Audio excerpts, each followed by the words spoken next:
Morning बच्चों। आज हम क्लास में पढ़ेंगे फ्लाइट मैकेनिज्म इन बर्ड्स। ठीक है, मतलब जो बर्ड्स पक्षी होते हैं वो उड़ते कैसे हैं, मतलब हवा में वो ऊपर हम देखते हैं कि जब वो उड़ते हैं तो पहले क्या फ्लैपिंग, उन विंग्स फ्लैप ऐसे करते हैं, फिर वो क्या होता है धीरे धीरे ऊपर उठते जाते हैं और आगे बढ़ते जाते हैं, ऊपर उठते हैं आगे बढ़ते हैं, ऊपर उठते हैं आगे बढ़ते हैं। तो ये जो आगे बढ़ने की जो ये प्रोसेस होती है ये होती कैसे है। ठीक है, तो जैसे कि हमें पता है जो गतियाँ होती हैं, मूवमेंट होते हैं, वो डायरेक्ट और इनडायरेक्ट दो टाइप के होते हैं।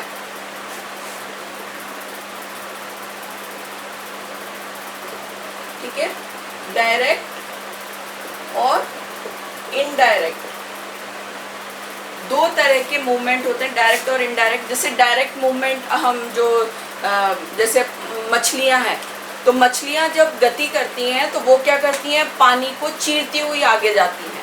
उनका शरीर कैसा होता है, इस तरह का। तो जब ऐसे चीरती हुई जाएंगी तो ये जो उनका गति का जो तरीका होता है ये डायरेक्ट मूवमेंट कहलाता है, क्योंकि वो सीधे पानी को पुश करते हुए आगे बढ़ती हैं। ठीक है, बर्ड्स में जो मूवमेंट होता है वो इनडायरेक्ट होता है। कैसे? क्योंकि वो क्या करती हैं, अपने जो पंख होते हैं उनको फ्लैपिंग मूवमेंट, मतलब जब वो दबाती हैं तो एयर अपनी जगह से हटती है और उस जगह पर ये ऊपर उठ जाती हैं। तो ये एयर को डिस्प्लेस करके एक जगह बना के फिर अपने आप को ऊपर उठाती हैं। तो ये इनकी गति जो होती है वो इनडायरेक्ट मूवमेंट कहलाता है। ठीक है, तो जब बर्ड का मूवमेंट हो गया इनडायरेक्ट, जिसमें एयर डिस्प्लेस करके अपनी जगह से हटा के वो ऊपर उठ के आगे बढ़ने का काम करते हैं। अब इसको हम सबसे अच्छे तरीके से समझ सकते हैं हम एरोप्लेन। ठीक है, ये जो हमने एक डायग्राम बनाया है, ये पार्ट जो है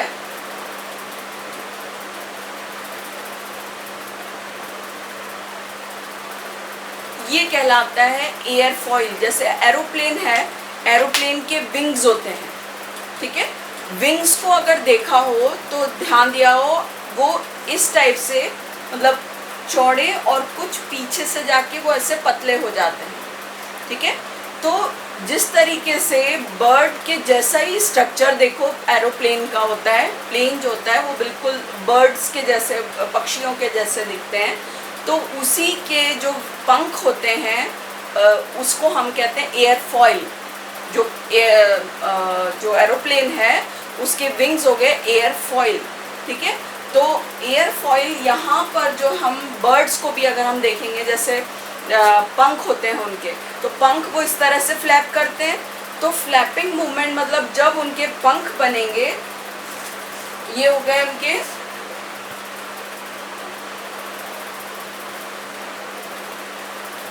ये इनके पंख हो गए। तो पंख में ये जो आगे का पोर्शन है कुछ चौड़ा और पीछे का इस टाइप से टैपर हो जाता है। तो उसी चीज को यहाँ बताया हुआ है कि जब वो उड़ेंगे तो उड़ते समय क्या होता है, उनके जो मसल्स होती हैं, हमने क्या कहा था, जो बर्ड्स होंगी उनके 4 लिम्स की मसल्स, अभी हम जैसे पढ़ चुके हैं, अग्रपाद या 4 लिम्स की मसल्स 4 पाद या 4 लिम्ब जो होता है वो मॉडिफाइड हो जाता है विंग्स, पंखों में। ठीक है, पर उसमें मसल्स होती हैं जैसा हमें पता है। तो हमने देखा कि उसमें मसल्स जो होंगी वो कैसे, इस टाइप का उनका स्ट्रक्चर होता है। तो ये कहलाता है जो एयरफॉइल या प्लेन सतह। ठीक है, एयरफॉइल या प्लेन जिस पर से हवा गुजरती है। तो हम इसको एक सबसे अच्छा एग्जाम्पल, जैसे हम जैसे अगर आप कहीं उसमें जा रहे हो, कोई आइलैंड है, ठीक है, या हम कहते हैं 2 पहाड़ हैं, उनके बीच में नदी निकल रही है और आप खुली हुई नदी से उस तरफ आ रहे हो, वहाँ वो आराम से आपकी बोट जा रही है। पर जब 2 पहाड़ों के बीच में वो पतली जगह से बोट निकलेगी तो वो बोट कैसे निकलती है, बहुत फास्ट निकलती है। ठीक है, फिर वापस वो खुली जगह पे आके फिर वापस स्लो हो जाएगी। तो ये जो फंडा है ये इसी टाइप का फंडा इसमें होता है, ठीक है। तो ये तो हो गया विंग, इसलिए हम इसको, क्योंकि एरोप्लेन के एयरफॉइल जैसा है इसलिए हम एयरफॉइल या प्लेन कह रहे हैं। यहाँ से एयर करंट जो हवा की धाराएं हैं वो आ रही हैं। अब वो हवा की धार, क्योंकि इनके पंखों की मसल्स के ऊपर क्या है, पूरे पंख ही पंख हैं, तो ये जो करंट है पानी का करंट, अब ये देखो जो एयरफॉइल होता है ये कैसा होता है, ऊपर की तरफ से होता है कॉन्वेक्स, ठीक है, उठा हुआ, और नीचे की तरफ से होता है कॉनकेव, ठीक है, नीचे की तरफ से कॉनकेव और ऊपर की तरफ से कॉन्वेक्स। तो क्या हुआ, जब हवा आएगी तो हवा इस तरह से ऊपर भी निकली और इसी तरीके से नीचे से भी हवा पास हुई, ठीक है। तो जो कॉन्वेक्स सतह है वहाँ पर इनको स्पेस कम मिल रही है, ये वाला जगह है ज़्यादा चौड़ी।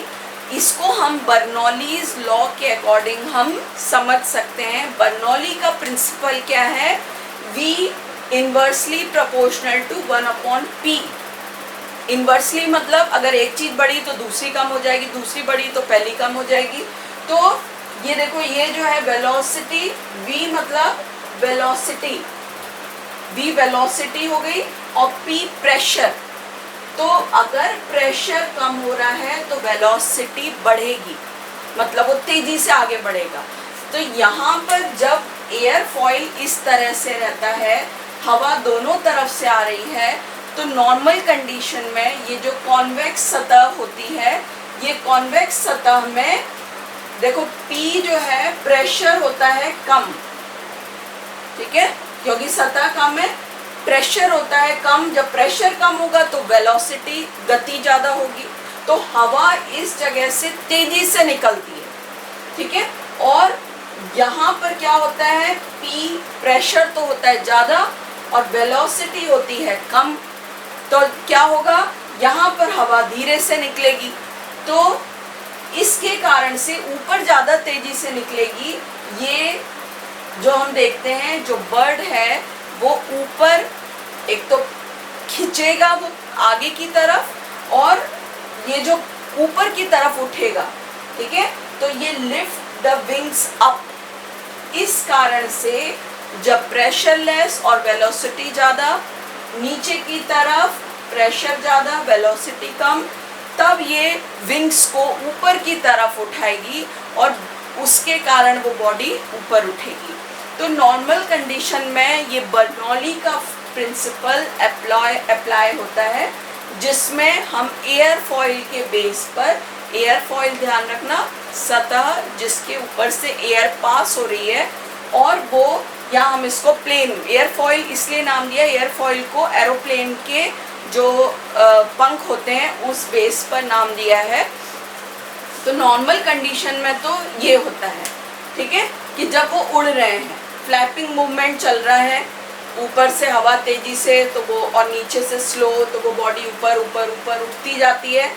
पर जब इनको, कई बार हमने, तुम लोगों ने देखा होगा कि जब बर्ड्स को नीचे उतरना होता है तो वो क्या करते हैं, अपने विंग्स को नीचे कर देते हैं, ठीक है, और रोक देते हैं। विंग्स को नीचे करने से क्या होगा कि ये जो इनका एंगल है ये बढ़ जाएगा, ठीक है, ये तो बेस हो गया, नॉर्मल कंडीशन में तो ये था, पर जब उन्होंने नीचे किया तो ये एंगल बढ़ गया, और उसके कारण जो विंग्स हैं वहाँ पर क्या होता है, ये कंडीशन, ये देखो, एक हवा का विक्षोभ पैदा हो जाता है, टर्बुलेंस। जब वो अपने इस एयरफॉइल को टैपर कर देते हैं, थोड़ा नीचे झुका लेते हैं, तो उनमें पंखों में एक हवा का विक्षोभ या टर्बुलेंस, ऐसे घूमने लगती है हवा, उसके कारण क्या होगा, ये ब्रेक की तरह काम करता है। तो ये जो भी बर्ड्स हैं वो नीचे आते समय अपने विंग्स को थोड़ा झुका लेती हैं और हॉल्ट कर लेती हैं, और फिर जैसे जैसे नीचे आएंगी और फिर वो उनकी जो इतनी तेज स्पीड होती है वो रुक जाती है और वो नीचे आके बैठ जाते हैं। पर कई कंडीशन में क्या होता है, अब उनको उसी लो जगह, नीचे जगह पे अगर उनको स्टेबली उड़ना है, ठीक है, तो इस विक्षोभ को, ये जो हवा का विक्षोभ, एक टर्बुलेंस और बहुत तेज़ी से हवा जो घूमती है, इस विक्षोभ को ख़त्म करने के लिए इनके पोलेक्स में एक और फेदर्स का गुच्छा होता है, ठीक है, उसको कहते हैं ये एल्यूला। जैसे मैंने पहले भी बताया था, ये मतलब विंग्स के इस एयरफॉइल के ऊपर वो नॉर्मल कंडीशन में तो ऐसा रहता है, ठीक है, उससे लगा हुआ रहेगा। पर जब इनको कुछ ऐसी प्रॉब्लम होती, मतलब जब इनको ऐसा होता है कि भाई होल्ड करके रखना है, उस विक्षोभ को ख़त्म करना है हवा के, तो क्या करते हैं, ये उस एल्यूला को, या उसे हम जिसे कहते हैं बास्टर्ड विंग, फेदर्स का गुच्छा है ये, तो उस पोलेक्स से जुड़ा हुआ, अंगूठे से जुड़ा हुआ रहता है। तो ये क्या करते हैं, उसे उठा देते हैं। उठाने से क्या हुआ, एक गैप बन गया, एक स्लॉट, उस स्लॉट में से हवा तेजी से निकलती है, ठीक है। तो क्या हुआ, अब हवा फ्रीली स्मूथली इससे पास होने लगती है। जो पहले इसके ऊपर से एक विक्षोभ बना रही थी, इसके उठने से हवा नॉर्मली फ्लो करने लग गई। तो ये रहा एल्यूला, और हवा नॉर्मली बहने लगी। और क्या हुआ, टर्बुलेंस जो था, एक विक्षोभ जो उत्पन्न हुआ था, वो ख़त्म हो जाता है। तो ये जो प्रोसेस है, मेन जो डायग्राम है, वो ये ध्यान रखना, ठीक है। और इसी के बेस पर आपको पूरा चीज़ें समझानी है। एयर फ्लो, एयरफॉइल क्या होता है, कैसे फ्लाइट मैकेनिज्म, और ये डायग्राम जरूर अच्छे से और हर एक को क्लियर कर देना, ठीक है। तो ये तो इसमें फ्लाइट मैकेनिज्म हो गई। इसके अलावा इसमें बर्ड्स में फ्लाइंग, उड़ने के लिए अनुकूलन, जैसे हमने एम्फीबिया में देखा था, तो पक्षियों में उड़ने के लिए अनुकूलन कौन कौन से होते हैं। तो जैसे हमने बताया, इनका जो शेप होता है, आकार, पक्षियों में आकार कैसा होता है, उनके बॉडी का शेप तरकू आकार, स्पिंडल शेप। तो वो हवा को काटते हुए, डिस्प्लेस करते हुए आगे बढ़ते हैं, ठीक है। उनकी बॉडी कैसी होती है, कॉम्पैक्ट होती है, ठीक है, मतलब शरीर जो होता है वो जो रहेगा हल्का रहता है, और नीचे का जो पोर्शन होता है, क्योंकि मसल्स होती हैं नीचे, वो भारी रहेगा। तो इनका, और बेस जो है, डॉर्सल पोर्शन, वो बहुत स्ट्रॉन्ग रहता है, ठीक है। तो मतलब क्या हुआ, नीचे भारी और ऊपर स्ट्रॉन्ग, तो वो एक इनका क्या करते हैं, बैलेंस बनाते हैं, और उड़ने में वो हेल्प करता है। इनके जो वक्ष, जो हम कहते हैं थोरैक्स, जो हमने जैसे अभी पढ़ा था, पेक्टोरल मसल्स थी, वो स्टर्नम थोरैक्स से जुड़ी हुई थी, ठीक है। तो वो इनके शरीर को, मतलब जो शरीर को हल्का बनाने के लिए, जैसे हमने अभी ये फ्लाइट मैकेनिज्म पढ़ी, तो फ्लाइट मैकेनिज्म के लिए इतनी प्रोसेस करने के लिए, इन विंग्स को इतना मूवमेंट कराने के लिए इनके लंग्स क्या होते हैं, बहुत स्ट्रॉन्ग होते हैं। हमने जैसे बताया, इनके जो एयर सैक, जैसे हमारे टाइनी टाइनी छोटे छोटे वायु कोश होते हैं, इनके वायु कोश बड़े होते हैं, क्योंकि उड़ना है तो लंग्स को ज़्यादा पावरफुल होना पड़ेगा उस फंक्शनिंग के लिए। तो इनके लंग्स पावरफुल होते हैं, ठीक है। जो बीच की पेशियाँ होती हैं वो स्ट्रॉन्ग होती हैं, इनका स्टर्नम और पाचन अंग वो होते हैं, ठीक है। इनके जो बॉडी है वो पूरा हल्के पंखों से ढका हुआ होता है। तो क्या होता है, जब इतने हल्के पंखों से ढका हुआ रहेगा पूरा शरीर, तो ये इनको इंसुलेट करता है। तो जैसे बहुत ठंड होती है तो इनको गर्मी प्रदान करते हैं, ठीक है। और जो इनके ये भी एक मॉडिफिकेशन ये कि जो अग्रपाद हैं वो मॉडिफाई विंग्स में हो जाते हैं, जो उड़ने में इनको हेल्प करते हैं। इनकी पूंछ जो होती है वो छोटी होती है, ठीक है। तो वो जब उड़ते हैं तो उस उड़ान को रोकने के लिए एक रडर जैसा काम करते हैं। इनके मुंह के आगे क्या होती है, चोंच होती है, जो एक फोर्सेप, चिमटी की तरह खाने को पकड़ने के लिए, क्योंकि दांत नहीं होते तो चिमटी की तरह खाने को पकड़ने के लिए काम आती है। इनकी गर्दन और सिर बहुत ज़्यादा मूवेबल, गतिशील होता है, ठीक है। इनके जो पश्चपाद पैर, पीछे के जो पैर होते हैं वो थोड़े स्ट्रॉन्ग होते हैं, क्योंकि पूरी बॉडी का वेट ये उठाते हैं। हमने बताया था जैसे कि स्किन होती है वो बहुत ढीली होती है, क्यों होगी, क्योंकि उससे क्या होते हैं, फ्लाइट मसल्स जुड़ी हुई होती हैं। तो उड़ते समय इनको वो मसल्स स्किन से जुड़ी होने के कारण वो स्किन को स्ट्रेच होने में और लूज़ होने में ये हेल्प करती है, ठीक है। पर्चिंग के लिए जैसे हमने अडेप्टेशन पढ़ा, पर्चिंग का भी आप बता सकते हो कि पर्चिंग के समय इनकी जो मसल्स हैं वो इनका टेंडेंस हेल्प करते हैं, ठीक है। उड़ने के लिए इनकी पेशियां जो होती हैं, मसल्स काफ़ी बड़ी होती हैं। इनका जो अंतः कंकाल होता है एंडोस्केलेटन, वो छिद्रित होता है, पोरस, इसको हम कहते हैं न्यूमेटिक। ठीक है, तो इनकी इसलिए क्या होता है, उड़ने के लिए इनका बोन्स एंडोस्केलेटन अंतः कंकाल भारी नहीं होता, पोरस होने के कारण वो हल्का हो जाता है। ठीक है, पाचन तंत्र इनका बहुत छोटा रहेगा, प्रभाव पर एफिशिएंट होता है, और इनकी मेटाबॉलिज्म बहुत हाई होती है, मतलब कैटाबॉलिज्म और एनाबॉलिज्म बहुत जो भी एक्टिविटीज़ बॉडी में चलती हैं वो बहुत फास्ट चलती हैं। ठीक है, इनका रेक्टम छोटा होता है, स्टोर नहीं कर पाते फीकस को, तो जो इनका फीकस मतलब जो एक्सक्रीटरी मटेरियल है वो ग्वेनो कहलाता है और फर्टिलाइज़र की तरह काम करता है। ठीक है, तो ये ग्वेनो इनका हो गया। हमने बताया इनके वायु कोश, एयर ब्लैडर, इनके एयर सैक वो काफ़ी संख्या में वो बड़े होते हैं।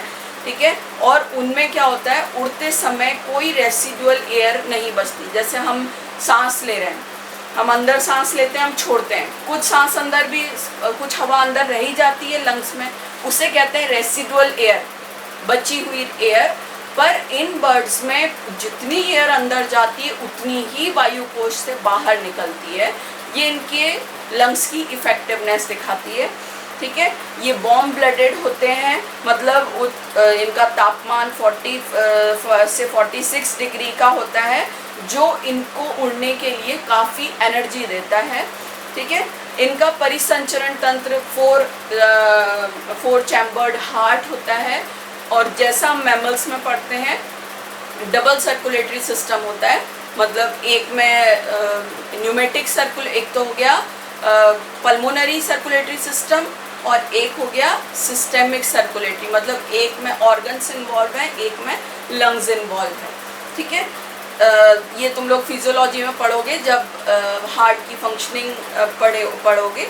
इनका जो यूरिनरी ब्लैडर इनमें नहीं होता बर्ड्स में, क्योंकि यूरिनरी ब्लैडर क्या करता है, यूरिन स्टोर करता है, तो इनमें स्टोरेज, तो ये क्या करता है, यूरिनरी ब्लैडर का ना होना वेट का कम करता है, और जो एक्सक्रीशन है वो सीधे पास होता है। ठीक है, और ये यूरिकोटैलिक होते हैं, मतलब यूरिक एसिड इनका एक्सक्रीटरी मटेरियल होता है।